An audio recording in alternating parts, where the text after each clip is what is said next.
Ilang araw na lang, Chinese New Year na at kumpara noong 2024, bumaba ang presyo ng mga bilog na prutas at ng ilan pang pinaniniwala ang pampaswerte sa Binondo, Maynila. Balitang hatid ni Jomer Apresto. Ilang araw bago ang Chinese New Year, marami nang nagtitinda ng mga bilog na prutas at pampaswerte dito sa kahabaan ng Ongpin sa Binondo, Maynila. Tulad ni Marvin na naabutan namin habang nag-aayos ng kanyang mga panindang Chinese bamboo. Galing pa raw sila ng Quezon Province ng kanyang mga kapatid. Tuwing Chinese New Year, lumadaya kami dito.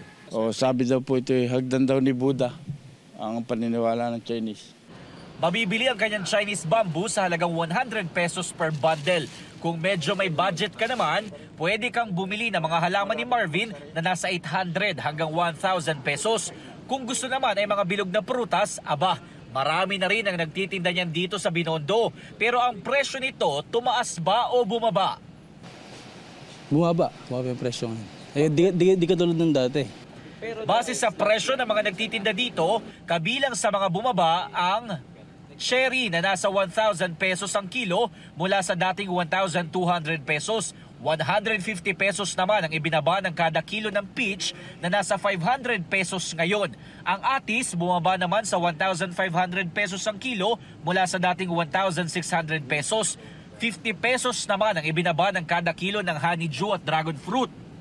Kung medyo tight naman ang budget pero gusto pa rin ng pampaswerte, pwedeng bumili ng palay na may pulang ribbon na 100 pesos ang 4 na piraso. Pwede daw itong isabit sa mga pintuan para magsilbing protection charm laban sa mga negative energy.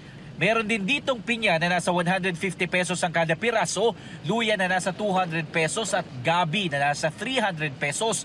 Marami rin nagbebenta dito ng mga kiat-kiat tree na mabibili sa halagang 5,000 hanggang 7,000 pesos. Jomer Apresto nagbabalita para sa GMA Integrated News.